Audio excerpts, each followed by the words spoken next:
Hola a todos, bienvenidos a un nuevo vídeo en mi canal de YouTube Antón GF. Soy Antón García Fernández y les hablo en esta ocasión desde Vigo, en Galicia, en el noroeste de España, además aquí en la sala de juntas de la editorial Galaxia, una de las editoriales más importantes del país y desde luego de Galicia, y tenemos aquí a alguien que ustedes ya conocen porque lo hemos entrevistado ya en el Envés de la Página en una ocasión anteriormente, y hoy vamos a hablar con él acerca de un libro que acaba de publicar que se llama Eso no estaba en mi libro de los Beatles. Me refiero a Francisco Castro. Francisco, bienvenido una vez más al canal Antón GF y al Envés de la Página. Pues muchas gracias, un placer estar aquí. Además, en este canal yo di la exclusiva mundial, cósmica, universal, de que estaba escribiendo este libro. Pues ahora hay que hablar acerca del libro, ya que hemos hablado de la existencia todavía no material del libro, pues ahora tenemos ya el libro aquí. De hecho, te lo voy a pasar para que lo enseñes a cámara y todo el mundo sepa cómo es el libro. Ahí está. Esta preciosidad. Eso no estaba en mi libro de los Beatles, publicado recientemente. Sí, por Almuzara Libros. Almuzara Libros, exacto. Y bueno, Francisco Castro, escritor, editor, director además de esta editorial Galaxia, articulista, figura pública en medios, en redes sociales. ¿Cómo se compagina todo esto, Francisco? Me falta ser músico, pero... Pero también sé que tocas la guitarra. Sí, toco mal la guitarra. La guitarra y otros instrumentos. Tengo la extraña habilidad que también he visto en otra gente, ¿no? Como mi querido Freixanes, Víctor Freixanes es un gran pianista autodidacta, y tengo la extraña habilidad de poder tocar cualquier instrumento si me das tiempo. Bueno, no sé, tendré un buen oído, ¿no? ¿Cómo se compagina? Pues bueno, trabajando mucho y durmiendo poco. Y viajando mucho también, ¿no? Viajando, sí, aprovechando muy bien los viajes. En el momento en el que estamos grabando esta entrevista, estamos a finales de junio, iré dentro de unos días a Barcelona. La semana anterior estuve en Valencia, en 2 semanas iré a Madrid. Bueno, este año Frankfurt, Bolonia. Hay mucho tiempo muerto en aeropuertos y en hoteles, y yo soy de los que aprovecha bien. Es decir, la imagen esa del escritor que necesita estar cerrado, que nadie le moleste. No, yo puedo estar tirado entre 2 aviones en cualquier lugar o en un parque infantil. Recuerdo mi novela O corazón de Branca de Neve, que es una novela que recibió un premio. La escribí en un parque infantil, con un ojo puesto en el iPad y el otro en que la niña no se me descalabrase de los columpios. Sí, es práctica y oficio, supongo. Yo creo que ya viene la genética esto, por lo que parece, ¿no? Sí, vengo de una familia de gente muy trabajadora. Tu padre, el escritor Antonio García Teijeiro, lo sabe bien, que fue profesor allí en mi barrio.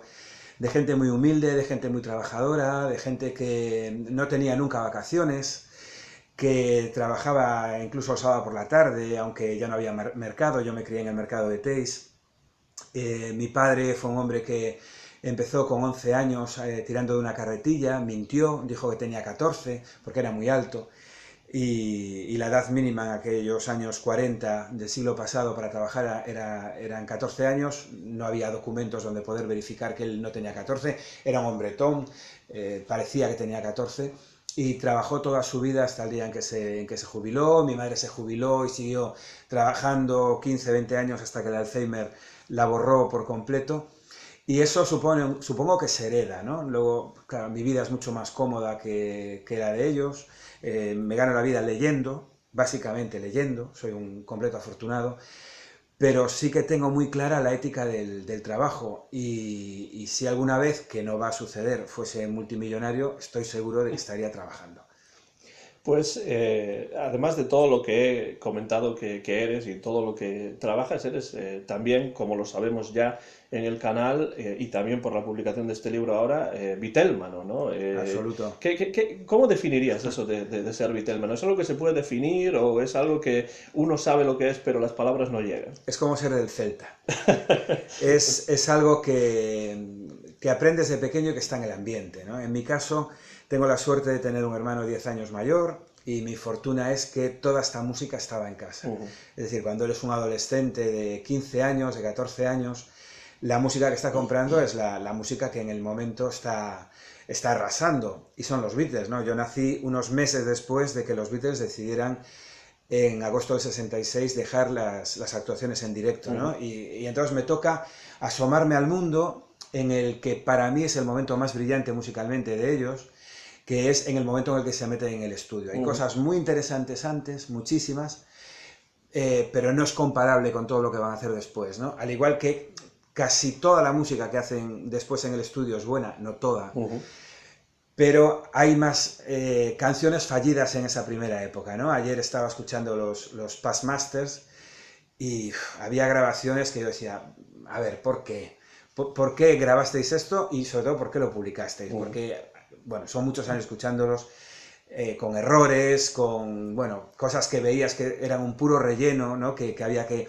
EMI Records era muy explotadora en ese sentido, había que sacar cada mes y medio había que sacar un single. Bueno, todo esto se acaba cuando ellos deciden meterse en el estudio. Entonces yo asomo la cabeza, empiezo a darme cuenta de las cosas cuando se acaba de publicar Sgt. Pepper's, cuando aparece ahí el White Album, y yo tengo todo esto en casa. Y mi hermano la verdad es que mucho caso no lo hacía, es decir, compraba los discos y allí se quedaron. De hecho, él hizo su vida y ahí se quedaron los discos, ¿no? Y yo me recuerdo en bucle, pero en bucle, con 6 años debería tener, poniendo en bucle en el giradiscos, que era como se les llamaba a los tocadiscos entonces, el A Hard Day's Night, aquel LP, y prendado delante de aquella cubierta con aquellos chicos jovencitos, y fascinado, ¿no? De hecho, me sucede hoy en día cuando escucho los temas de ese disco, tengo sensaciones físicas muy parecidas a las que tenía cuando tenía 6 años, 7 años. Y bueno, escucho a los Beatles 8 días a la semana. Los Beatlemaníacos se habrán dado cuenta del chiste implícito que hay en mi comentario, en ese 8 Days a Week. Ahora, antes de que tú vinieses, estaba escuchando en Spotify la playlist que hace 2 días colgó Paul McCartney en Spotify de los conciertos que está dando ahora en su gira Got Back. Por cierto, Paul, sé que sigues este canal, ven a España, es muy importante, o a Portugal, incluso Francia, es importante que vengas. En el coche, pues ahí siempre hay un par de CDs de ellos, juntos o en solitario. Bueno, al final se convierte en una enfermedad de las buenas, que nos lleva a comportamientos irracionales y absurdos, como ir a una librería, comprar un libro de 6 euros, de 10 euros, y vas a pagar y de repente ves que hay un libro sobre los Beatles que tú no tienes. Sabes que no te va a contar nada especial, que son las mismas fotos de siempre, pero te lo tienes que llevar y te gastas 60 euros más. Sí, a mí me ha pasado eso en dólares y... Claro.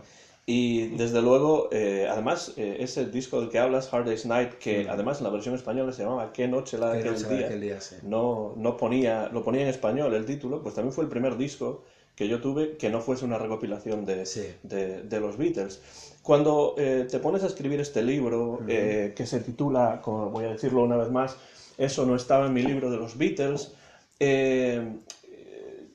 ¿tiene algo de importancia o tiene alguna influencia en la escritura de este libro, ya que hablas de la última parte de la carrera de los Beatles cuando tú naciste, el haber podido ver estas nuevas imágenes que, bueno, no es que sean nuevas, pero que se vuelvan a presentar, además con mejor sonido, con mejor calidad y tal, de esta nueva película de Peter Jackson que se llama Get Back? Sin duda. A ver, después de la introducción, el primer capítulo se titula así, ¿no? ¿Qué es lo que no salía en tu libro de los Beatles? Y lo primero que digo es, lo que no salía en tu libro de los Beatles, en ninguno de hecho, hasta este que tienes en las manos, son las risas. Yo estoy muy agradecido a Peter Jackson, bueno, estoy muy agradecido a McCartney, que fue quien se pone en contacto con Peter Jackson y le dice, hay 300 horas inéditas. O sea, imagínate, Antón, lo bien que lo pasaríamos si nos dijeran, toma 300 horas inéditas de imágenes de los Beatles y haz lo que quieras con ellas, ¿no? Peter Jackson acepta ese reto, un reto muy complicado porque ya existía la película original del año 70, ¿no? Entonces, cuando vimos aquella película de los años 70, lo que vimos fue el mal rollo, ¿no? Por decirlo coloquialmente, que había entre ellos, sobre todo entre John y Paul, ¿no? Yo sostengo en el libro que los Beatles son la primera gran historia de amor colectiva de la cultura occidental. Un fenómeno como los Beatles hoy no se podría dar. Aunque John, Paul, George y Ringo naciesen hoy y dentro de 20 años intentasen asaltar los cielos musicales, no se volvería a dar. Aunque tuviesen incluso más calidad musical. Con ellos se dio la tormenta perfecta. Es decir, eran unos cracks, eran buenísimos desde el punto de vista musical, cayeron bajo la tutela de dos personas sin las cuales no se entiende nada.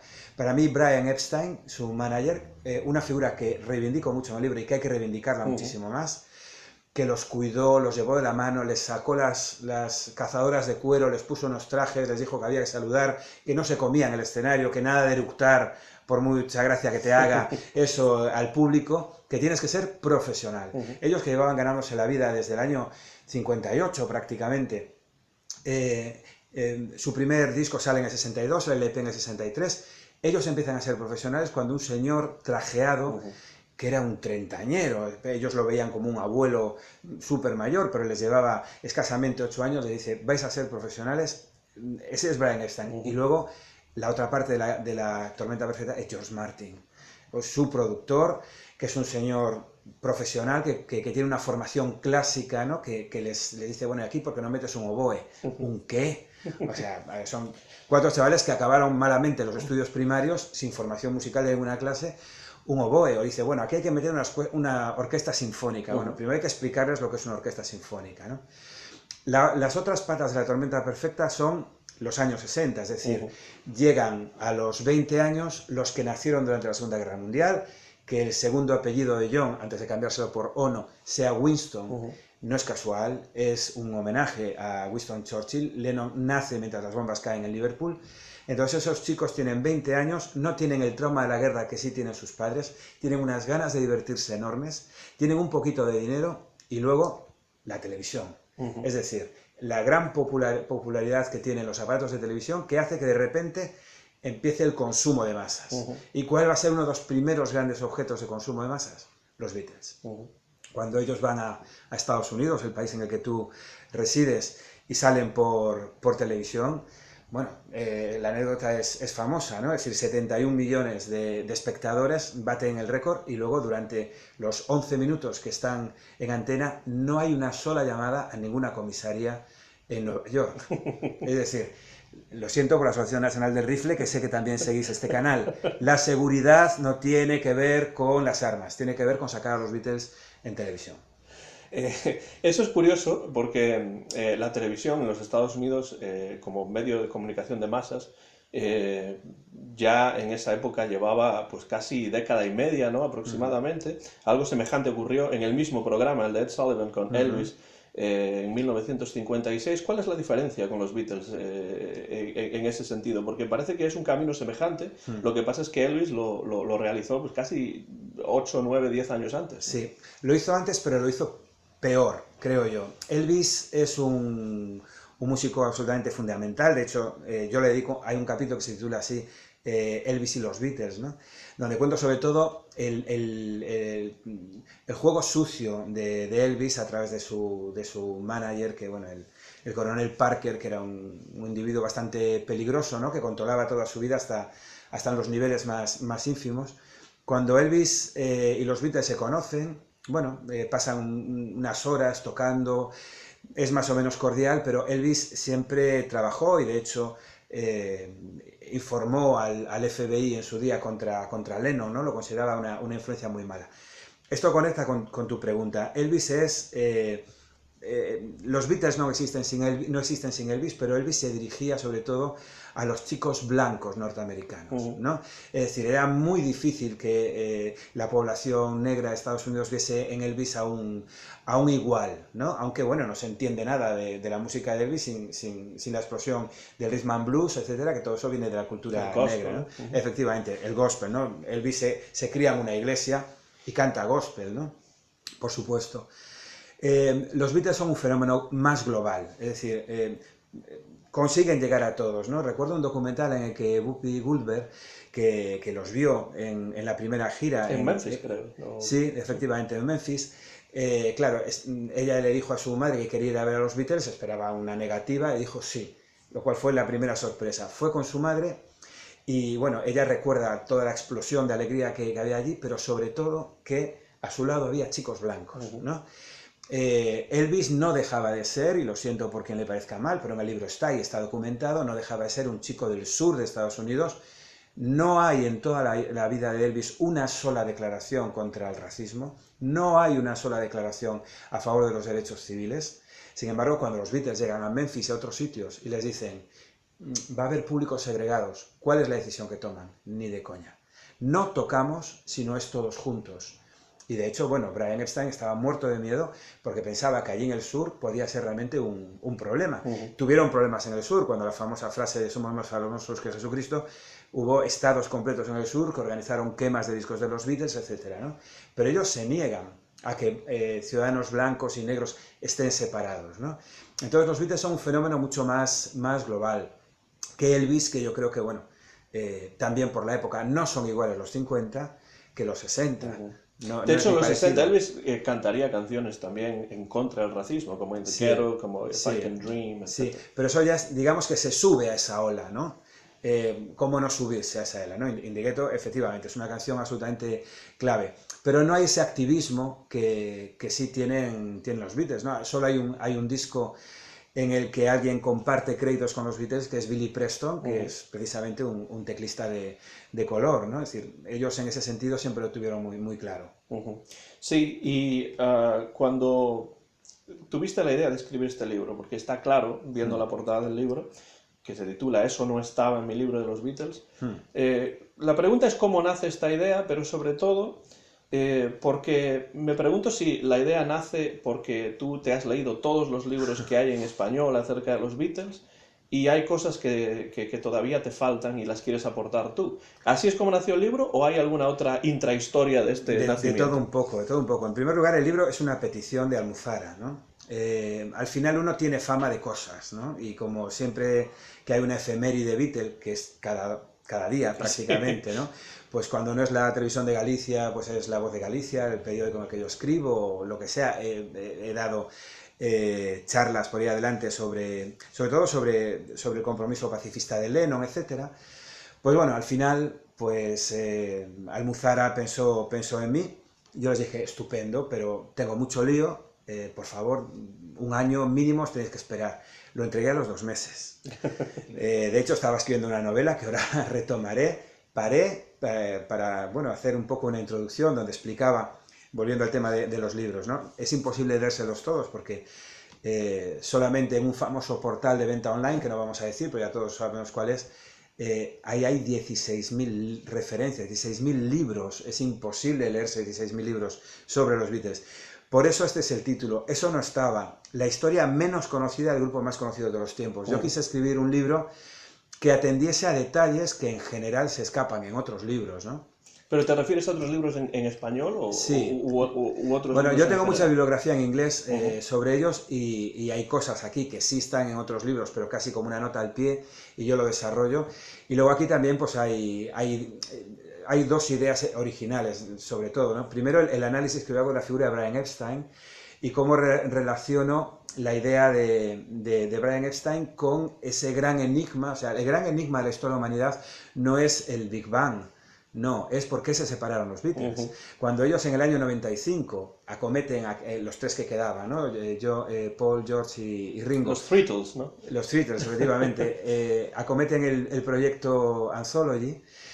Son muy claros, dicen, es que estamos tan cansados de leer tonterías sobre nuestra propia biografía que venga, la vamos a escribir, ¿no? Entonces ellos 3 horas y horas y páginas de hemeroteca de John Lennon, pero también Derek Taylor, también, bueno, George Martin, por supuesto, muchísimas entrevistas con Brian Epstein, Geoff Emerick, su ingeniero de sonido, bueno, muchísima gente. Sale aquel volumen que en aquel entonces, 1995, costó 10.000 pesetas, que hoy nos parece una risa, pero en aquel momento los que pagamos las 10.000 pesetas, realmente aquello era un acto de amor a nuestros ídolos, ¿no? Bueno, pues ahí está prácticamente todo. Como yo digo en el libro, cómo escribir algo después de eso, ¿no? Pero ellos mismos no son capaces, ni siquiera en el libro, de explicar con claridad su separación. Entonces, yo sí me animo a dar la que yo creo que es el dato fundamental, ¿no? Y estoy seguro de que si me tomara un café con Paul y con Ringo, me darían la razón. Obviamente la culpa no es de Yoko Ono, faltaría más, ¿no? Yo explico todo el prejuicio racista y todo el prejuicio, sobre todo machista y misógeno que hay detrás de eso. Los Beatles son la gran historia de amor de la cultura occidental, se rompen, el día en que Paul anuncia la disolución de los Beatles, ese día es cuando sale el Apolo 13, y esa noticia obviamente es más grande que lo del Apolo 13. El Apolo 13, luego todo el lío por si pueden regresar o no, las páginas sobre la disolución de los Beatles ocupaban más espacio que una tragedia evidente, porque al final que se disuelvan los Beatles, no, como decía Lennon, solo somos un grupo de música, no es tan terrible, ¿no? Pero que unos señores igual no pueden volver de su misión espacial, eso sí lo es, pero eso no era tan importante, ¿no? Entonces, yo mantengo una tesis y la explico en el libro, y es que la clave está en el fallecimiento de Brian Epstein. Para mí no hay ninguna clase de dudas de que el fin de los Beatles arranca ahí, y todavía van a sacar el White Album, el Magical Mystery Tour, Abbey Road, Let It Be, van a hacer muchas cosas, musicalmente brillantísimas, ¿no? Yo creo que lo más brillante aquí, seguramente no nos vamos a poner de acuerdo casi nadie, ¿no? Pero para mí lo mejor es la cara B de Abbey Road, me parece suprema, me parece una obra de arte absoluta, ¿no? Pero si analizamos, y es lo que yo hago en el libro, la toma de decisiones de los cuatro, una vez que Brian Epstein no está guiándolos, son todas catastróficas. Son todas catastróficas. Brian Epstein muere una semana después, Paul McCartney, que es quien decide que va a tirar del grupo, porque John ya estaba a otras cosas. Harrison, bueno, nunca se divirtió demasiado en el seno del grupo, ¿no? Paul empieza a tirar del grupo y dice, vamos a hacer un programa de televisión. Hacen Magical Mystery Tour y es la primera vez que les dan bofetadas hasta en el carnet de identidad. Bien merecidas, porque uno puede ser muy fanático de los Beatles y darse cuenta de que hay errores. La película es una completa estupidez, pero es normal. Tú metes a un montón de gente en un autobús sin guión previo, cámaras, y dices, ala, vamos a ver qué es lo que pasa, y además todos bastante drogados, por cierto, lógicamente de ahí no sale un producto artístico. Acto seguido acometen el álbum blanco. Al álbum blanco le sobran 10 canciones o 12. Es así, y lo siento por los Beatlemaníacos que ahora me empiecen a odiar, pero es así. George Martin se reúne con ellos y les dice, por favor, olvidaos de hacer un álbum doble. Tiene que ser un único álbum redondo. Puedes hacer un álbum de 16 canciones estupendas en ese disco. Es un disco además que cuanto más lo escucho, más gana. Creo que lo hablábamos en nuestra anterior conversación. Sí. Más gana, ¿no? Sobre todo, bueno, los temas de Lennon, que pasaron muy desapercibidos en su momento, ganan muchísimo. Pero hay mucho material ahí que sobra. Y sobre todo, la gran metedura de pata que ellos siempre dijeron que fue el gran foco de tensiones, que es fundar Apple Records. Su propia discográfica. A ver, insisto, tenemos 4 chavales que acabaron la primaria como la acabaron. No pueden ser genios de las finanzas, no pueden serlo. No, ni siquiera los economistas profesionales lo son. Y de repente, claro, nosotros vemos la portada de Abbey Road, vemos aquel paso de peatones, vemos esas melenas, esas barbas y pensamos en señores de 40. Pues George Harrison tiene 26, tiene 26 añitos, ¿no? Que hoy en día, vamos, están todavía en su casa casi todos con los videojuegos. El mayor allí es Ringo, que tiene 31, pero Lennon, que parece un señor de 50, tiene 29. Paul McCartney tiene 28. Y claro, están al frente de un emporio económico que son incapaces de manejar. Solo tuvieron la lucidez de cerrar eso. Bueno, ellos siguieron vinculados, de hecho, la compañía existe a día de hoy, ¿no? Pero ellos se desvinculan y en aquella rueda de prensa Lennon dice, estamos perdiendo millones de libras cada semana. Y era real, o sea, cada semana millones de libras de los años 60 se estaban yendo por un agujero sin que ellos... Bueno, de hecho lo decían, un mes más y estaremos los 4 arruinados, completamente arruinados. Lógicamente esto es una fuente de tensiones. ¿Qué era lo fácil? Echarle la culpa a Yoko. Mujer, asiática, Lennon se volvió tonto. No. Esto está en el libro. Y no hay demasiados libros que con rigor, con datos, mantengan una tesis de manera contundente como yo lo intento aquí en este libro. Puede ser errónea, pero creo que desencaminado no voy. Hay un libro de Barry Miles que habla precisamente acerca del final de Apple y Zapple y todas estas cosas. Y a mí siempre me ha parecido que tener su propia casa discográfica es algo que, por ejemplo, podía hacer Frank Sinatra con Reprise. Claro. a principios de los 60, pero ya una persona algo mayor que los Beatles y, Claro. bueno, con otra concepción diferente, en un mundo Claro. pre-hippie además, ¿no? Claro. Pero para los Beatles eso sí fue una decisión bastante equivocada. Claro. Incluso en el momento se podía ver esto. Hmm. Pero yo me pregunto, ya que mencionas a Brian Epstein, de Brian Epstein siempre se mencionan los errores que tuvo, que si perdió dinero Sí. por esto, porque en Es Estados cierto. Unidos...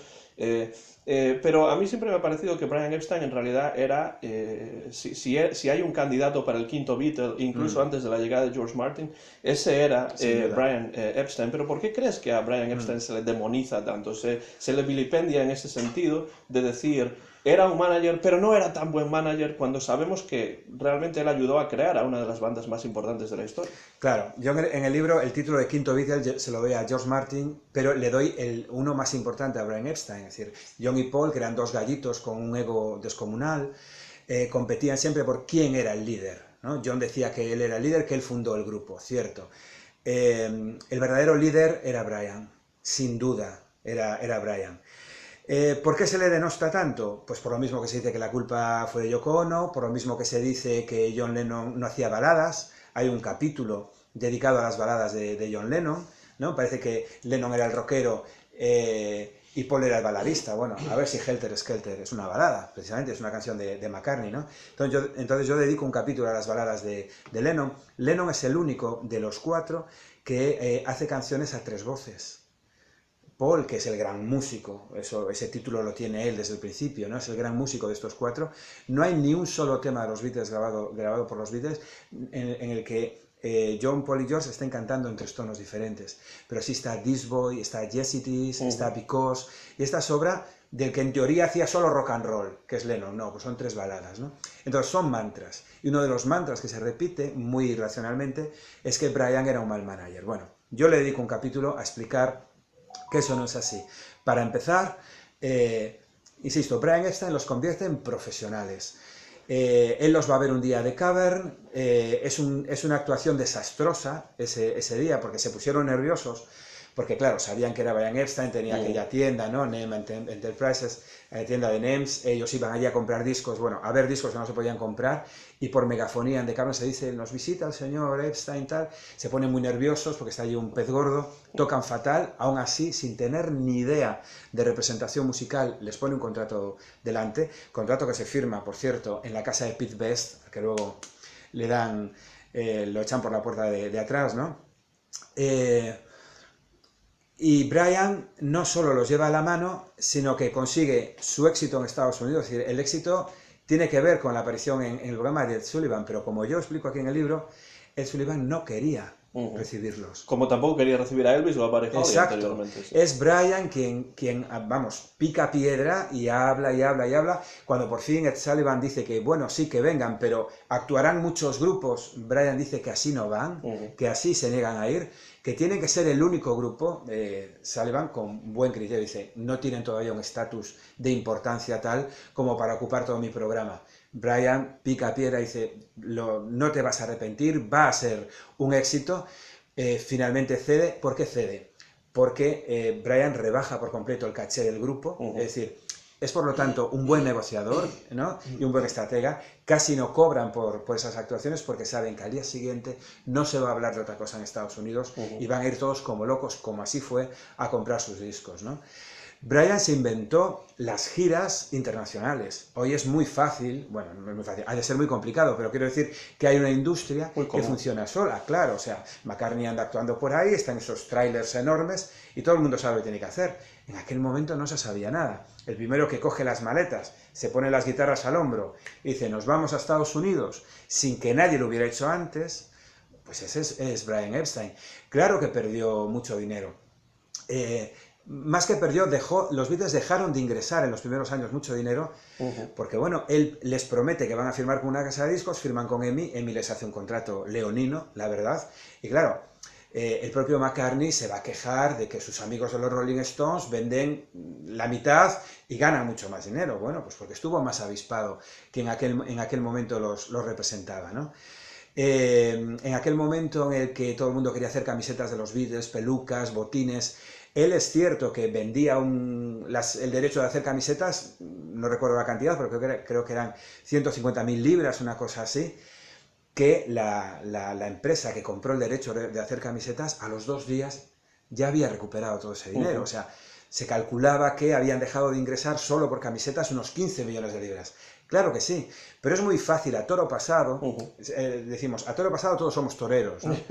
Claro, desde la perspectiva de 2022, sabiendo lo que sabemos, decimos, qué torpe. No, pero es que estaban inventándose las reglas del juego. Hoy hay una industria muy potente de conciertos. En aquel momento no lo había. Iban con sus propios equipos o se enchufaban a la megafonía del estadio, el famoso concierto del Shea Stadium, aquellos 55.000.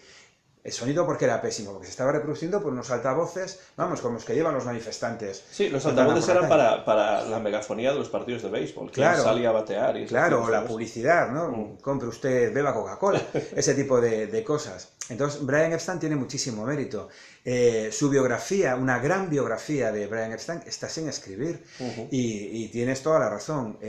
Mal que bien, en casi todos los libros se le pone como un empresario torpe, que funcionaba un poco por intuición. No, o sea, los Beatles sin Brian Epstein hoy serían 4 ancianetes que tuvieron un grupo en Liverpool que en el año 61 se deshizo porque había que trabajar en cosas serias. Como muchos otros grupos de la época Evidentemente. Que hubo, que no llegaron al estatus de los Beatles. Sin Brian nada hubiera sucedido, eso está claro. Y de hecho el único que realmente había hecho una gira mundial y no lo había hecho de una manera regular había sido de nuevo Frank Sinatra, que había hecho una gira mundial en el año 62, más o menos, pero era algo que hizo en ese momento y que luego haría de nuevo pues muchos años después.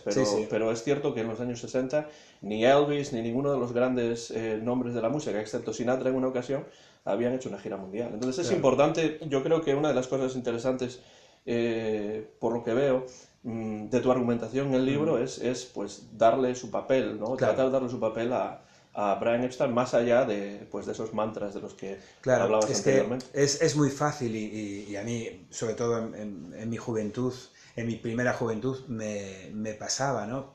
Es muy fácil ceder a la tentación de son 4 genios, que lo son, que están en un estudio de grabación y aquello fluye. Es que no funciona así nada, vamos, a nada que uno sepa un poquito sobre grabación de discos, y yo algo sé, ya hablaremos de eso. Es un proceso muy laborioso en el que la técnica juega un papel crucial. Por eso también le dedico muchas páginas a George Martin y bastantes páginas también a Geoff Emerick. La historia de Geoff Emerick es maravillosa. O sea, Geoff Emerick empieza a trabajar en los estudios de EMI, en EMI Studios, hoy ya bautizados como Abbey Road Studios, en aquel entonces eran EMI Studios, con 14 años, y el primer día que él entra a trabajar es el día en el que los Beatles son puestos a prueba por George Martin. O sea, dan ganas de creer en la magia, ¿no? O sea, un chavalito de 14 años que lo sueltan allí ante una consola como aprendiz, el mismo día en el que 4 señores de Liverpool, George Martin les dice que toquen ahí algo a ver qué les parece, ¿no? Hay que dedicarle muchas páginas a toda esta gente que estuvo a su alrededor, porque es decir, hoy escuchamos una maravilla sonora como Strawberry Fields y nos imaginamos a estos 4 ahí tocando.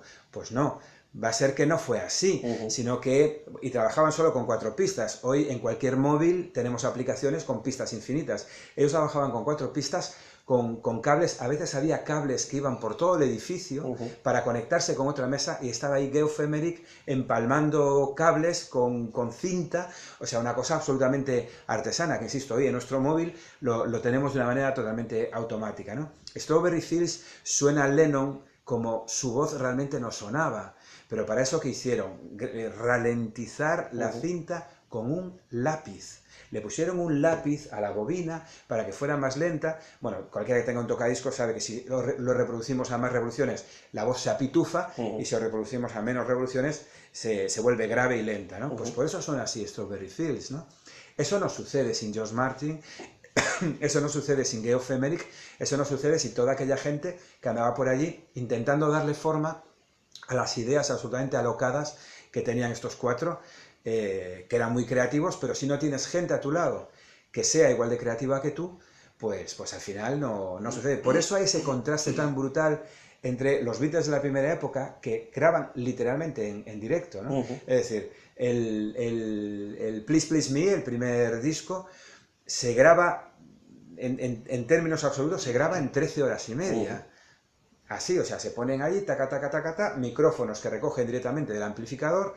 Bueno, todo esto cambia una vez que ellos ya tienen tiempo, ya no tienen que andar de giras, ya se pueden sentar, y yo creo que ahí es donde están los grandes Beatles, están en ese momento. Pero por eso hay que reivindicar a toda esa gente. Y el Please Please Me, además, incluso se pensó en un principio en grabarlo en directo en The Cavern, Sí, que habría claro. sido interesante si el sonido pudiese haber sido mejor, y escuchar a los Beatles en directo en The Cavern sería interesante, pero no fue posible. Sí, y conociendo el grado de perfeccionismo puntilloso de Martin, seguramente habría tirado aquellas cintas a la basura.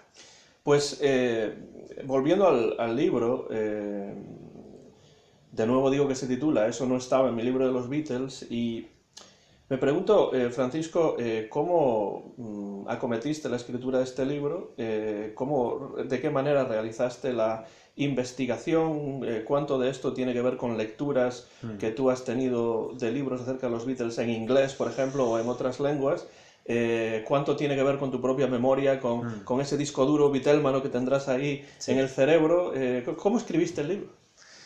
Pues la respuesta es con todo eso en la cabeza. Hay mucha bibliografía que solo usé al final para ajustar las fechas. Quería asegurarme, porque no las recuerdo todas, ¿no? Pero decía antes que lo escribí en 2 meses, es decir, pensé que iba a ser un trabajo muy minucioso, muy laborioso, y realmente fluyó, ¿no? Los que nos dedicamos a escribir lo sabemos, ¿no? Que a veces hay libros que nos cuestan mucho hacer, y hay otros que es una especie de estado de gracia y todo sale, ¿no? Yo sobre todo lo escribí con la intención de responder al título y al subtítulo. Yo tenía que insistir en asuntos que al gran público, incluso al público fan, se les escapa, ¿no? O sea, todos sabemos todo sobre Yesterday, que hay miles de versiones. Que fue la primera vez que un Beatle grabó en solitario, vale, pero que se hizo en 2 tomas, a lo mejor ya no lo sabe tanta gente. Que los Beatles decidieron, o sea, le dijeron a McCartney, la canción es maravillosa, debe salir como un single de Paul McCartney. Este dato yo lo he visto en un libro en inglés, pero en general es un dato que no se da, y McCartney dijo que ni de broma, que ellos eran un grupo y que el grupo no se rompía ni siquiera simbólicamente. Mucha gente no sabe que ellos estaban muy avergonzados por Yesterday. O sea, la canción más versionada de la historia, se estima que cada minuto y medio se está poniendo en alguna emisora de radio del mundo. Pues los Beatles sentían un poco de vergüenza porque pensaban, ¿qué van a pensar de nosotros los rockeros de Liverpool cuando escuchen esto con violines, violas y contrabajos? O sea, les daba como mucho corte. Tanto es así que, siendo una gran canción, no la sacaron como single. Es decir, ellos ahí renuncian a millones de libras porque iba a ser un éxito en Inglaterra, pero no la sacan porque les da corte, y la meten, fijaos, en la cara B, que es a donde iban todas esas canciones como que se pensaban menos importantes, Yesterday, a la cara B, antes de Dizzy Miss Lizzy, que es la canción que cierra el disco. O sea, a ver si hay suerte y nadie llega hasta ahí, ¿no? ¿Qué hace Capitol en Estados Unidos? Dicen, mira, la porra, lo sacamos como single, claro.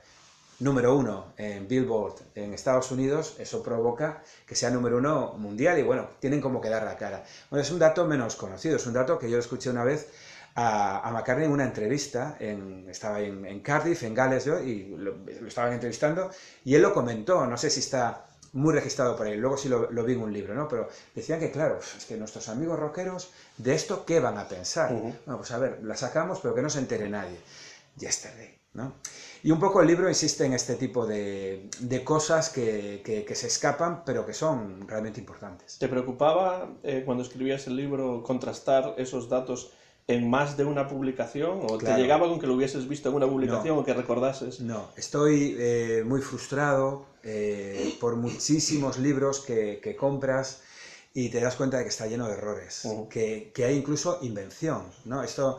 ellos mismos, insisto, en el año 95 publican el Anthology porque están cansados de que se les atribuyan asuntos como verdaderos cuando no lo son. De hecho, en el prólogo yo arranco contando una anécdota que contó McCartney también en una entrevista, de que él estaba parado en un escaparate en Londres, un señor lo reconoce y le dice, soy profesor de lengua inglesa, uso mucho las canciones de los Beatles en clase, McCartney muy educado, le da las gracias, y dice, por cierto que en tal canción me gusta saber que ahí habláis de no sé qué cosa, y le da una lección sobre de qué hablaba Paul en no sé qué canción.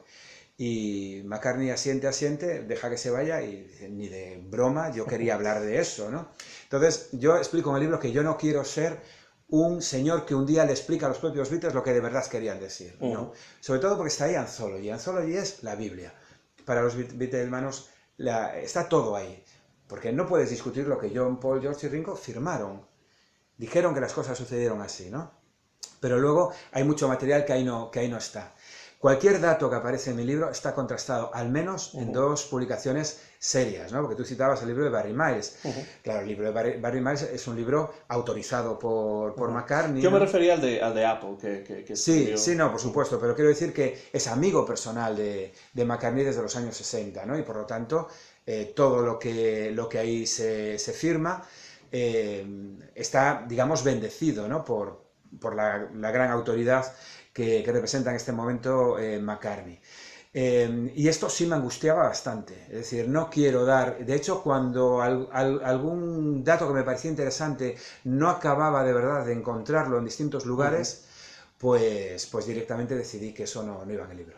Cuando hablas de Anthology y de las palabras de los propios Beatles, yo creo que también hay que tener en cuenta, ¿no?, que esto se realizó con varias décadas de diferencia, es decir, de lo que ellos hablan ocurrió pues por lo menos 2 décadas y media antes, ¿no? Claro. Entonces yo creo que ahí sí que el papel del crítico, ¿no?, o el papel del biógrafo, de quien escribe acerca de música, de quien escribe acerca de los Beatles es importante, claro. Porque no sé si estás de acuerdo o no, pero creo que a veces los propios artistas, los propios escritores, los propios músicos, pues no son exactamente capaces de hablar de la manera más fidedigna de su obra. Sí.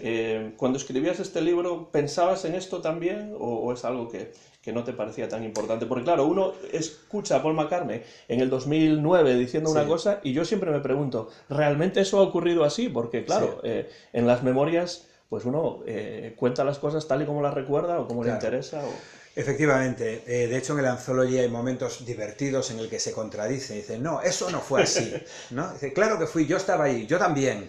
Y, bueno, es humano, ¿no? Es decir, fabricamos recuerdos, tendemos a olvidar lo malo y a potenciar lo positivo, y generamos falsos recuerdos también.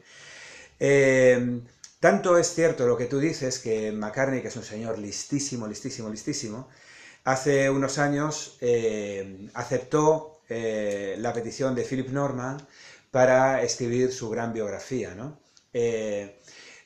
Philip Norman en ese libro dice que, en el prólogo dice que se quedó muy asombrado de que McCartney dijese sí a la primera, porque cuando los Beatles se separan, Philip Norman, que escribía en la prensa musical, culpa de todo a McCartney, escribe unos artículos durísimos contra McCartney, salen los primeros discos de McCartney en solitario, los destroza, son malísimos.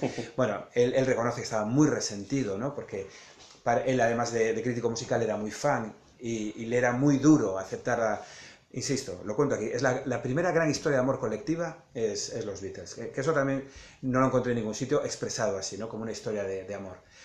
Entonces cuando ya McCartney, 70 y pico años, Philip Norman le dice, quiero hacer esto, y él dice, adelante, ven a verme todas las veces que quieras, charlaremos todo lo que quieras, y trabajan juntos, y Philip Norman dice, bueno, cuando esté el manuscrito terminado, es un librazo, así, fue el primer libro que leí en formato ebook, porque en una época yo viajaba mucho y para no ir cargado me lo llevaba en soporte electrónico, ¿no? Entonces le dice, bueno, cuando esté terminado te lo daré para que tú lo leas, y McCartney dice, no lo quiero leer, es tu visión y va a ser mucho más fiel que la mía, yo te voy a contestar a todo, pero tú tienes que escribir el libro, porque vas a ser más objetivo que yo.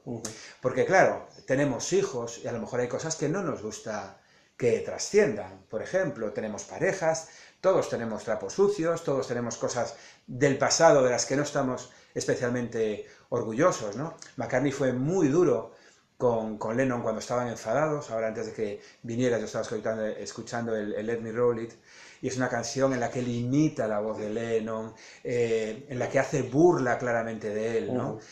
Lennon en aquel momento saca aquellas canciones How do donde... you sleep? Exacto, o sea, cómo puedes dormir por la noche, ¿no? O sea, claro, aquella gente, yo era un niño, ¿no? Pero aquella gente era testigo de aquella historia de amor y ellos estaban viendo el divorcio en directo y cómo se estaba lanzando, uno le lanzaba la plancha, el otro cogía un jarrón de la dinastía Ming y se lo tiraba a la cabeza.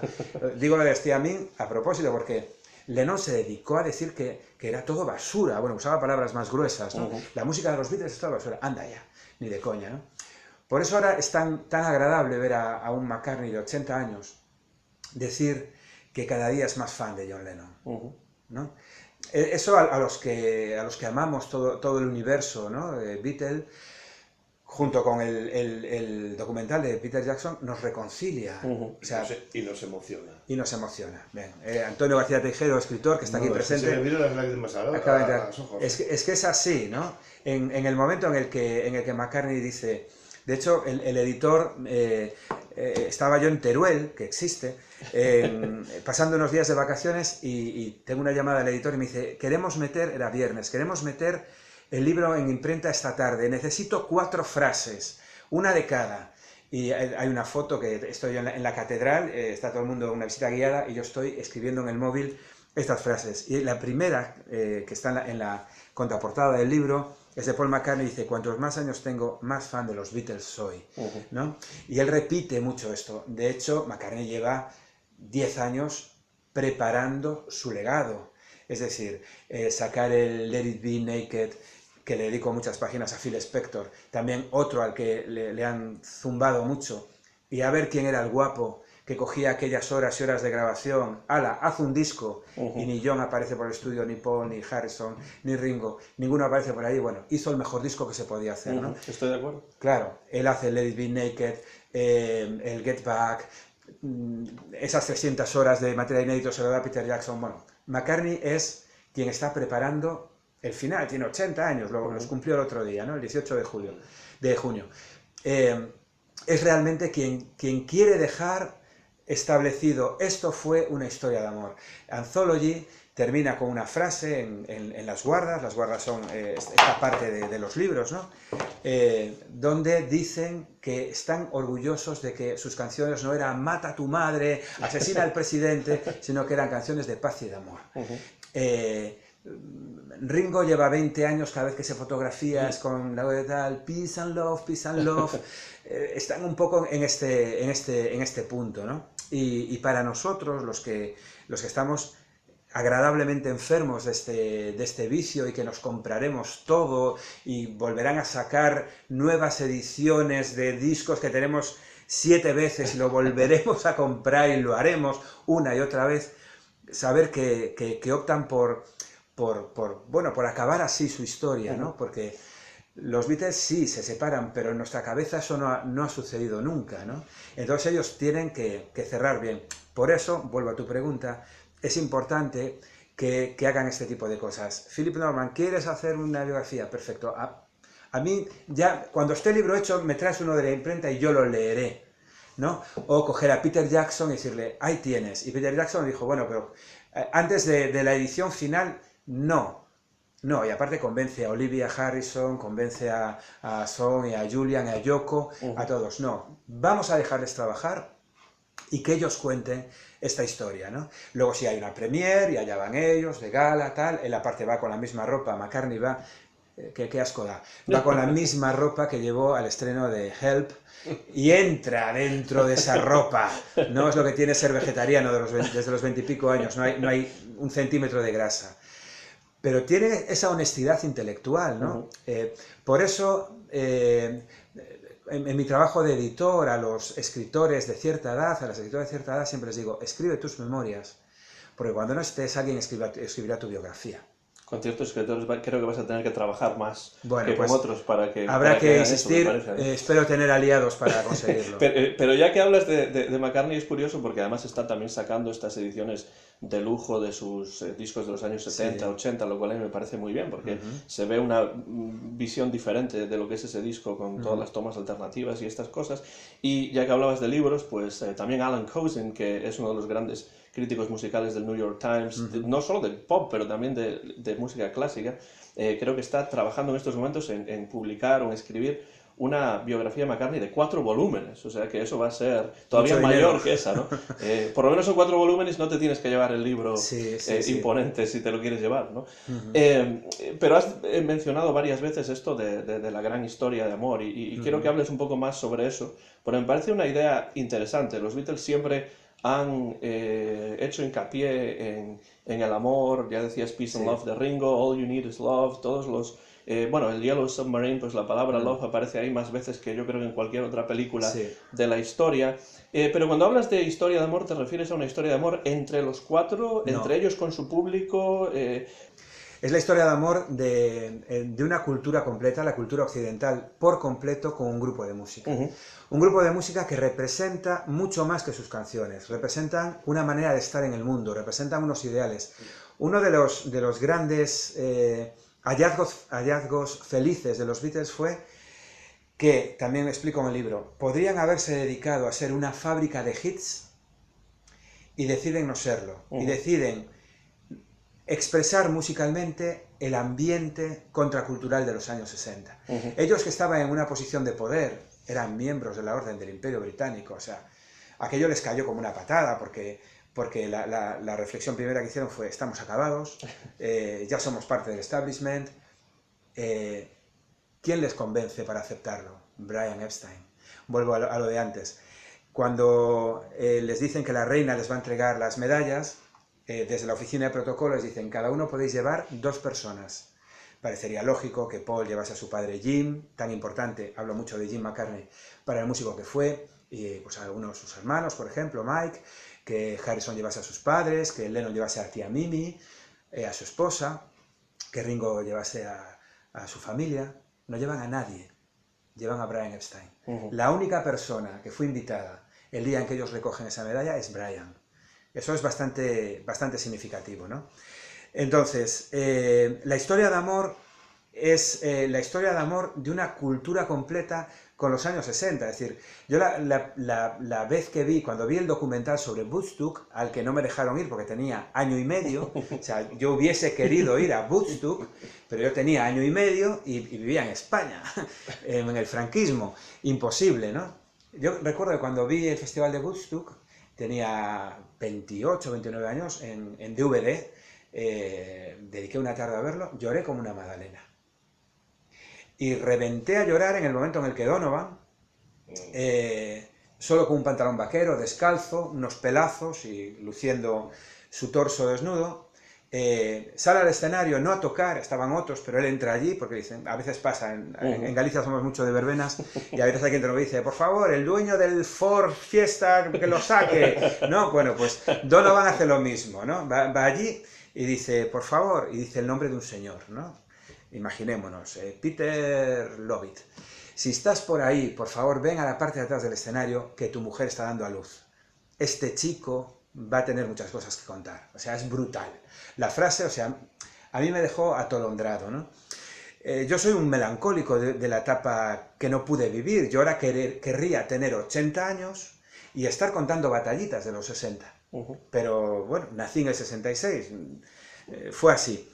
Entonces, en esa época, como expliqué antes, en la que la televisión difunde cualquier mensaje, o sea, All You Need Is Love es la primera emisión de Mundovisión que se da prácticamente a nivel planetario, y los Beatles deciden trasladar un mensaje de amor. O sea, en un momento en el que sigue habiendo guerras, sigue habiendo problemas, una juventud a la que está empezando a pasarle por encima las drogas, etcétera, etcétera, dicen: lo único que necesitas es amor. O sea, es un mensaje tan simple que casi da vergüenza.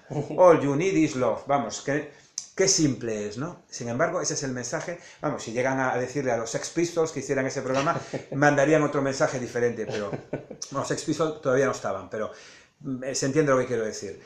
Entonces, lo que se produce es una historia de identificación automática con 4 chicos que además eran ocurrentes, eran guapos, llevaban el pelo como no lo llevaba nadie, decían, claro, es que tenían patente de corso, podían decir lo que fuese, ¿no? Es decir, Yo hoy le pido a la policía local que corte un momento el tráfico porque me quiero hacer una foto y el policía local me dice que si estoy loco.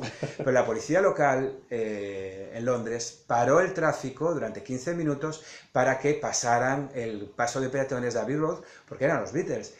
McCartney contaba que aparcaba donde le daba la gana, que en el momento en el que el policía se daba cuenta de quién era, se harán como la realeza, ¿no? Se ve muy bien. A mí lo que más me gustó del documental de Peter Jackson es que por fin vemos el concierto de la azotea entero. Por fin lo vemos entero. Conocíamos lo poquito que se nos dejó ver en la película del año 1970, pero lo vemos entero y lo vemos como ellos lo pensaron, además, con cámaras en la calle, porque ellos querían causar un problema de orden público.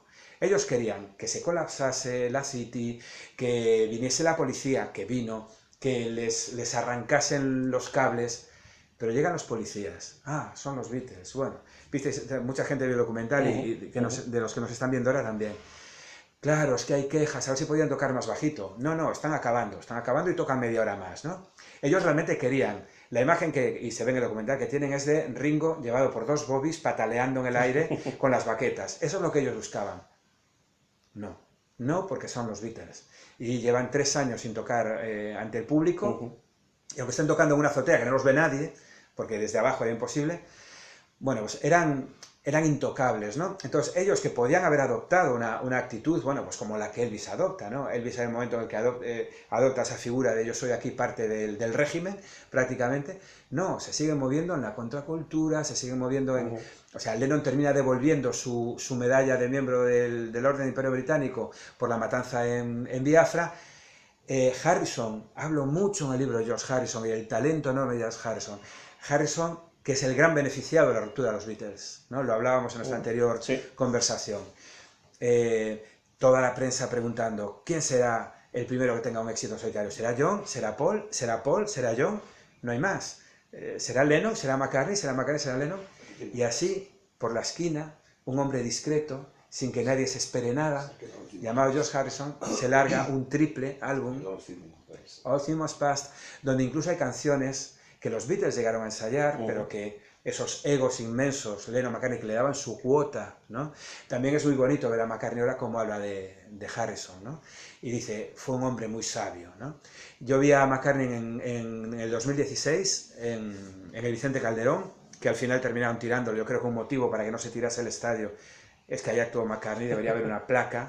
Aquí actuó Paul McCartney en junio de 2016 y Francisco Castro estaba entre el público. Esa debería ser la placa, pero bueno, no me hicieron caso. Si fuese Abel Caballero, seguro que su nombre aparecía. Pues yo bendeciría esa decisión del alcalde de Vigo. Pues fue muy emocionante. O sea, yo en aquel concierto lloré mucho, pero la gente realmente se vino abajo emocionalmente cuando le dedica una canción a Lennon, ¿no? Dice a mi amigo, mi compinche, mi colega, John Lennon, ¿no? Y canta Here Today, que es esa canción que compuso para él. Aparte está él solo, con la guitarra acústica, todo absolutamente a oscuras, él está como una especie de pasillo casi sobre el público, y está allí cantando con todos nosotros sobrecogidos. Y luego cuando interpreta Something, y no dice mi amigo, mi colega, mi compenche, dice la canción que hizo mi hermano. Esa es la palabra que usa para referirse a Harrison, ¿no? Como cuento ahí, era ese niño de 13 años que con otro niño de 15 años cogían el autobús juntos todos los días para ir a la escuela, ¿no? Y es ese crío, o sea, cuando Harrison se une a los Quarrymen tiene 14, ¿no? Que claro, vemos a un chico de 14 en segundo de la ESO, no sé cuál es el equivalente de Estados Unidos, pero claro, dices, bueno, en los Beatles, es una idea como muy loca, ¿no? Entonces, bueno, es toda una muy bella historia, por eso nos sigue doliendo el final, ¿no? Querríamos otro final. Yo creo, y lo digo en el libro, creo que musicalmente fue perfecto el final. Fue perfecto. Claro, ellos graban antes Let It Be que Abbey Road, pero sale primero Abbey Road y luego Let It Be. Cuando uno escucha Let It Be, uno dice, bien, tenéis que dejarlo, tenéis que dejarlo. Porque hay himnos maravillosos como Let It Be, Across the Universe, que es maravillosa, pero hay canciones, bueno, que no están a la altura. No están a la altura de lo que los Beatles hicieron siempre. por eso también impresiona mucho saber que ellos tenían esa conciencia de final, ¿no? El álbum Let It Be, que se iba a llamar Get Back, es un desastre, todos son problemas. Harrison se marcha del grupo, escribe en su diario, y es impresionante. Escribe, no recuerdo ahora la fecha, que es de enero del 69, y dice: hoy he dejado a los Beatles. Es la única anotación. No dice nada más. Y al día siguiente sigue con su vida, ¿no? Él lo dice en sus memorias, I'm in Mind, dice: las dos grandes decisiones de mi vida fueron unirme a los Beatles y abandonarlos. Eso fue lo más sabio que yo hice, ¿no?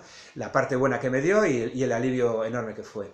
Entonces, bueno, decía, en el momento en el que los Beatles se separan y Harrison hace esto, no es un disco complaciente, pero tampoco él va a ser una persona complaciente. ¿Qué monta? El concierto por Bangladesh. Hoy que estamos hartos, en el mejor sentido de la palabra, de conciertos solidarios y que grandes músicos se unan, ¿quién fue el primero? Pues fue Harrison y Ravi Shankar, los dos que montan, teléfono en mano, o sea, están las imágenes de George Harrison llamando a Eric Clapton, llamando a Dylan, que Dylan estaba como medio retirado, con una especie de pánico que le tenía a los escenarios, y bueno, 20, 30 llamadas, fueron muy íntimos, fueron muy amigos, tienes que venir, tienes que venir, tienes que venir, no voy, no voy, no voy, no voy.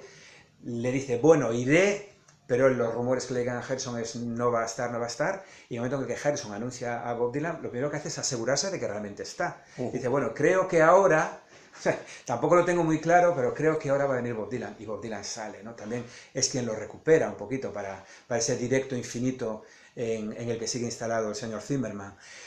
Entonces, bueno, ellos podían adoptar una actitud cómoda y no. Están en los años 60, están en los años 70, que son años muy convulsos. Por eso hablo de la tormenta perfecta en el libro. Es el primer momento en el que la juventud toma el protagonismo. Hasta ese momento, los chicos tienen que parecerse a sus padres. Años 60, los chicos dicen, por nada del mundo me quiero parecer a mi padre, ¿no? Pero es porque ya hay una situación de bonanza, hay dinero, nadie pasa hambre. Esto, mi padre, que fue un niño de la guerra, que pasó hambre, físicamente pasó hambre, y comía piedras si era necesario, no podría haber liderado, ni podría haberse sumado a una acción contra el sistema establecido, no. Lo pudieron hacer una generación que tenía el estómago lleno, que tenía dinero en el bolsillo, y que no tenía que trabajar, sino que podía estudiar, podía alargar su juventud. Por eso, aunque hoy naciesen 4 músicos así de talentosos, el mismo fenómeno no se podría dar.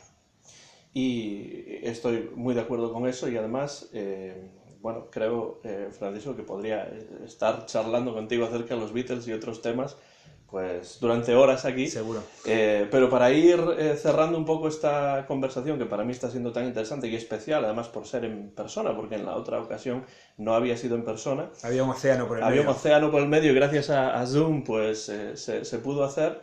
Me gustaría saber, para ir terminando, como digo, cuando estabas escribiendo este libro, eso no estaba en mi libro de los Beatles. A mí siempre me ha interesado mucho la época pre-fama de los Beatles, esta época en la que se conocen y van a Hamburgo y tocan en The Cavern y tocan en todos esos sitios. ¿Hay alguna parte de la historia de los Beatles de la que has aprendido más al escribir este libro, o que te parezca más interesante que la otra? Sin duda, la que acabas de citar. Y le dedico muchas, muchas, muchas páginas. A diferencia de otros libros que lo solucionan con... Los Beatles fueron a tocar en Hamburgo, en clubs de alterne y tugurios y no sé qué, y ala, ya nos vamos a Love Me Do y contamos la parte divertida. Harrison decía que el sonido Beatle se fragua en Hamburgo. Que ahí es donde ellos realmente se empastaron como grupo y ofrecían algo diferente. Y Lennon decía que la mejor época musical había sido la de Hamburgo. Yo estoy seguro que fue la época en la que más se divirtieron, seguro, ¿no? O sea, hay que imaginarse ahora chavales de 17, 18 años, fuera de casa, en una ciudad, en otro país como Hamburgo, y en ese barrio, en el Reeperbahn de Hamburgo, vamos, drogas, alcohol, mujeres, lo que fuese, ¿no? Sin duda ahí lo pasaron muy bien. Pero también desde el punto de vista musical es muy, muy interesante, ¿no? Porque estos chavales asistieron en primera persona a algo que nosotros ya no asistimos, que fue el nacimiento del rock and roll.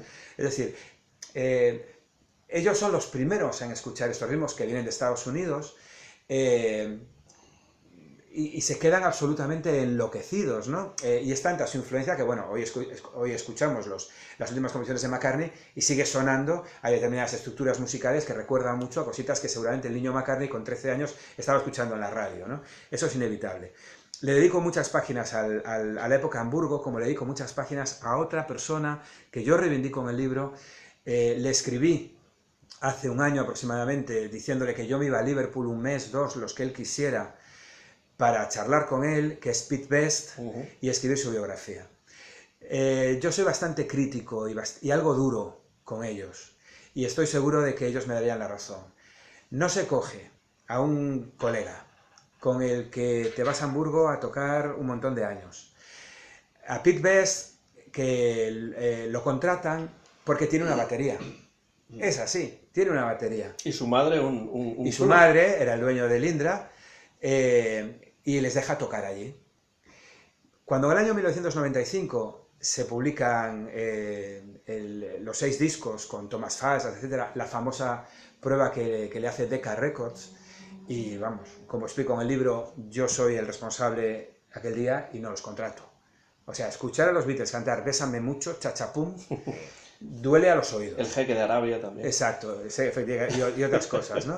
Realmente duele. Ellos que tenían ya un cierto repertorio propio, pero ahí ese sí es un error de Brian. Brian es quien se pone conservador y dice, no, vamos a tocar cosas que nos escandalicen mucho, ¿no?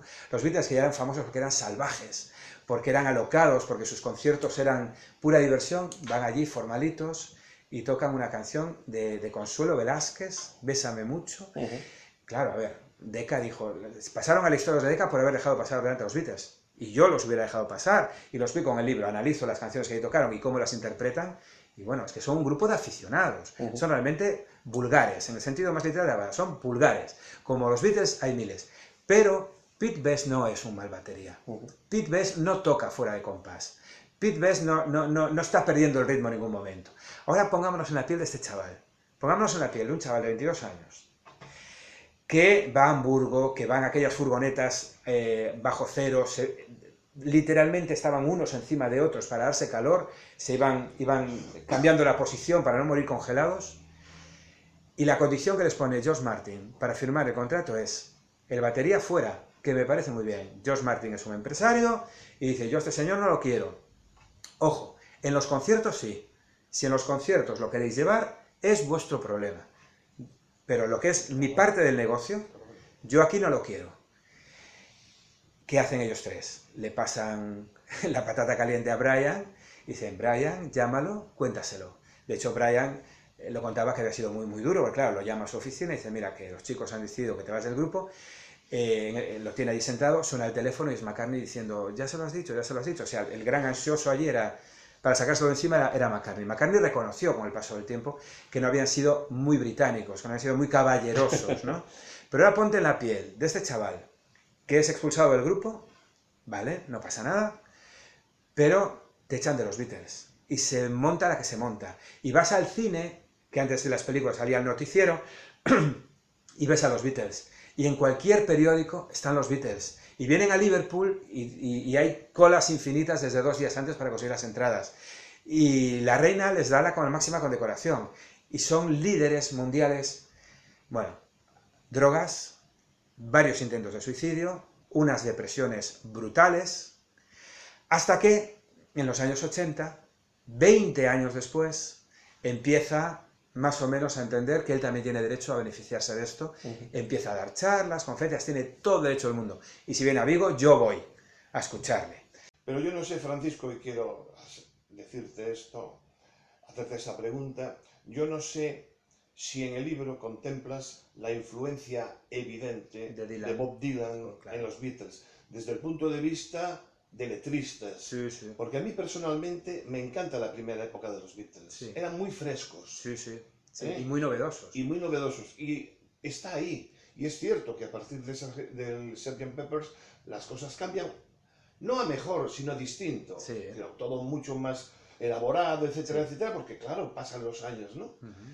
Esa primera parte a mí me entusiasma. Es que no hay un disco que no me guste, ni hay una canción que no me emocione.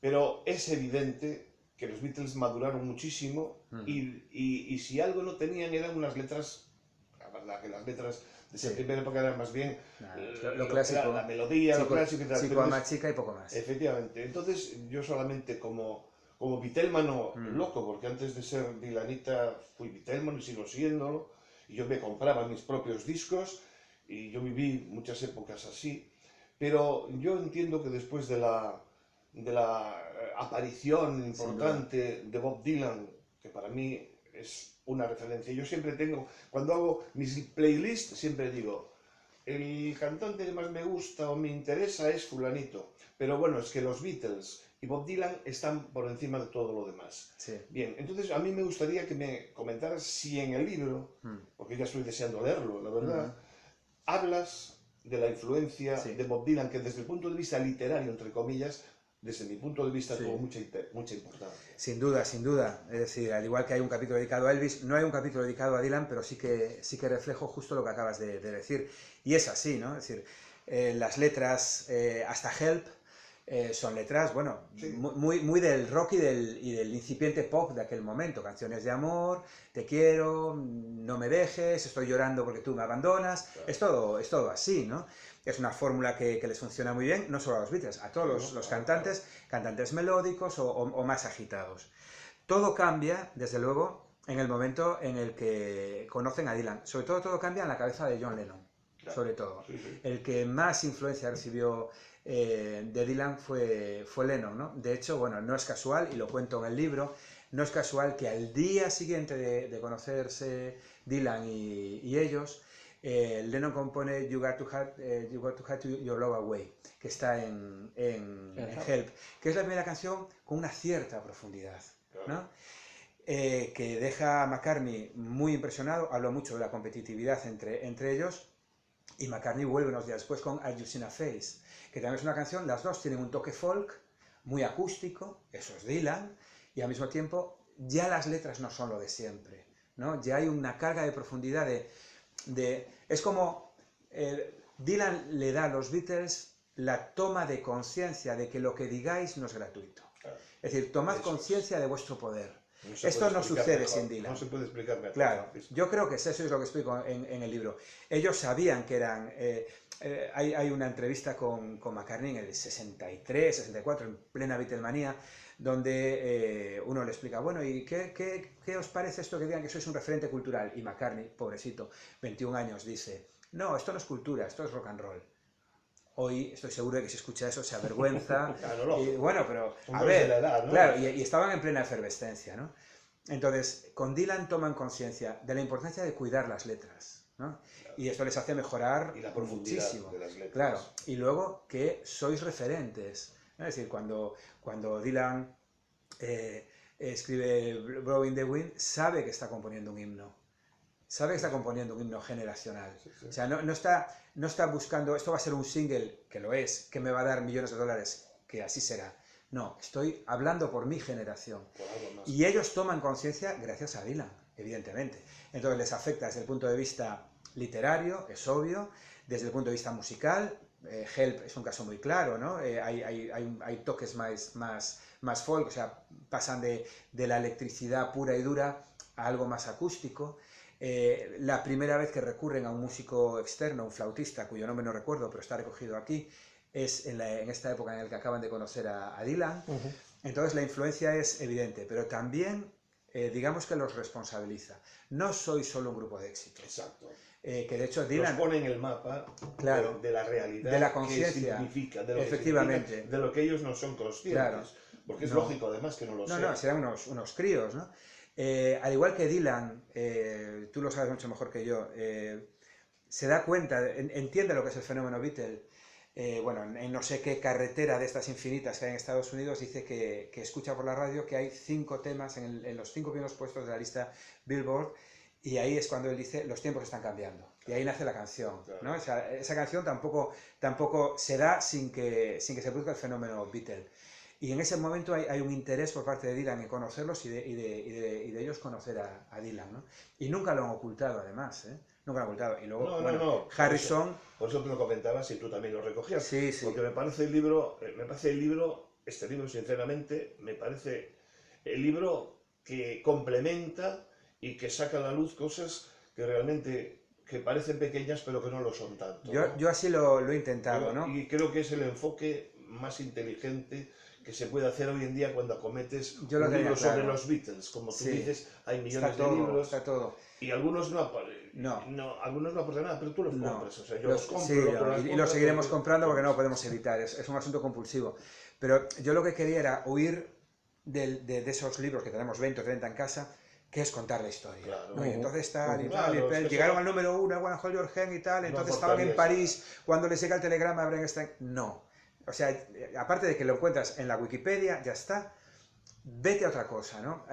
Yo creo que los que somos Beatlemanos necesitamos un nivel de análisis. Es decir, Sí, yo creo que por eso este libro habla mucho de época, habla mucho de contexto, claro. ¿no? En el momento en el que está pasando esto, decías Dylan, en el momento en el que se hace oficial la separación de los Beatles, ¿qué es lo que hace George Harrison? Se larga a Estados Unidos con Dylan, con The Band, y vuelve un mes después y dice, recuperé el placer por tocar, porque estaba asqueado, Claro. estaba realmente asqueado. Claro. Con Delaney and Bonnie también. Claro, efectivamente. Entonces, puede estar en esta experiencia donde es tratado no como un Beatle, sino que es tratado como un amigo, y de hecho, bueno, fue el amigo que conservó toda la vida, uno de los amigos que conservó toda la vida Harrison, hasta el final, fue a Dylan, ¿no? Bueno, y también, volviendo a lo de antes, el alivio que es para nosotros que John y Paul hicieran las paces en el 77, 3 años antes del asesinato. McCartney dice muchas veces que cuando asimiló la muerte de John, que le llevó años asimilarlo, se dio cuenta de lo terrible que habría sido si no se reconcilian. Claro, para él claro, mismo, ¿no? claro. Porque claro, era su amigo, ¿no? Como es impresionante, es un dato que está en el libro y casi nadie tiene presente, y es que cuando Harrison es consciente de que ya no hay cura para su cáncer, ellos cenan, Ringo, Paul y George, 6 meses, 7 meses antes del desenlace. Ellos cenan, pasan una noche juntos con las mujeres y tal, algunos hijos. Luego se quedan los 3. Lo que daría yo por estar ahí, aunque solo fuese una mosca en un plato, escuchando. Bueno, los insectos no tienen sentido del oído, bueno, pues un bicho con oído. Y McCartney contaba que en las 4 horas que estuvieron ahí no se soltaron de la mano. Eso es brutal. Porque son 2 adultos, ¿no? Y luego eso lo cuentas en el libro y eso Claro. es lo que yo, aún encima, aunque estoy, ya te digo, deseando leerlo, valoro muchísimo. Sí. Hay que humanizar determinadas cosas, No, hay que sacarle claro, todo lo que tiene ir al tema amigo, de o sea, negocio, ir al claro, tema humano. al tema humano. Entonces están agarrados de la mano y cuando está ya muy malito y es cuestión de días, Harrison se instala en Los Ángeles en una casa de McCartney. Muere en una casa de Paul McCartney, ¿no? Necesitaba un lugar discreto, decía, no quiero que esto sea un espectáculo de cientos de fans llorando a la puerta de mi casa esperando la noticia, y se va, como fue él, muy discretamente, pero lo hace en casa de Paul. Sí. En el libro de Barry Miles, el Many Years from Now, que es un verso de When I'm 64, hay una foto brutal de McCartney a los minutos de recibir la noticia. Y si hay una cara que recoge la desolación, es esa. Él está en Escocia, en su granja, está muy abrigado y hace un frío brutal.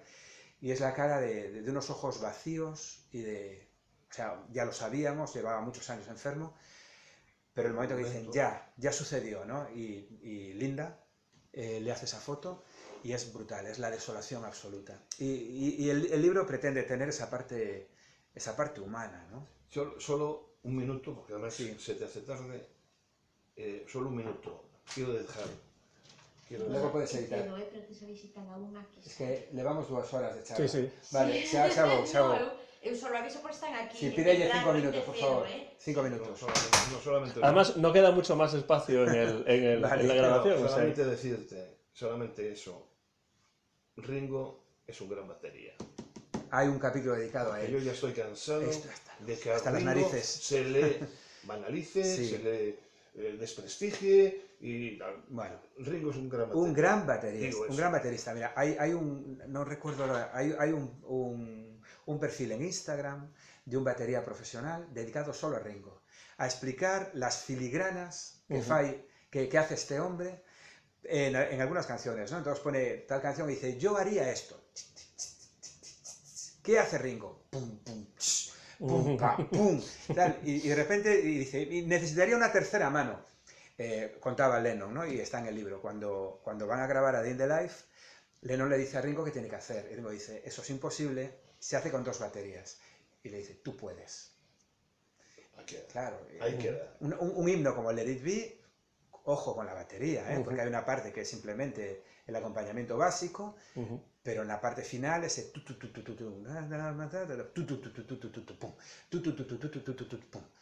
cualquiera que toque la batería sabe que eso es un chispazo. Get Back. Get Back es una canción vulgar hasta que Ringo encuentra el ritmo. Y se ve en el documental. Y se ve en el documental. En el documental se ve que están ahí, tal, esto hay que llevarlo así, no sé qué tal. Y el momento en que es increscendo. Eso es una genialidad de Ringo Starr. Claro, Pero claro, no, Ringo era un tal, George no sé qué. Eso me molesta mucho a mí. A mí me enfada mucho.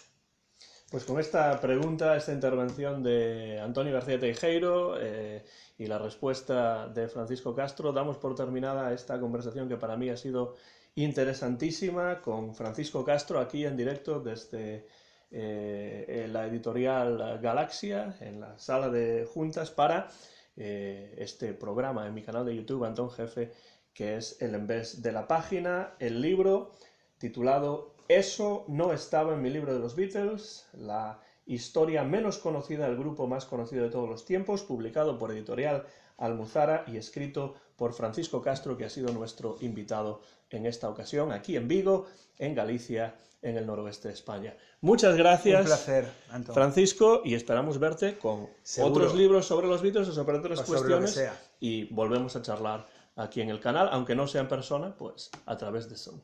Gracias. Un placer. Y hasta la próxima ocasión.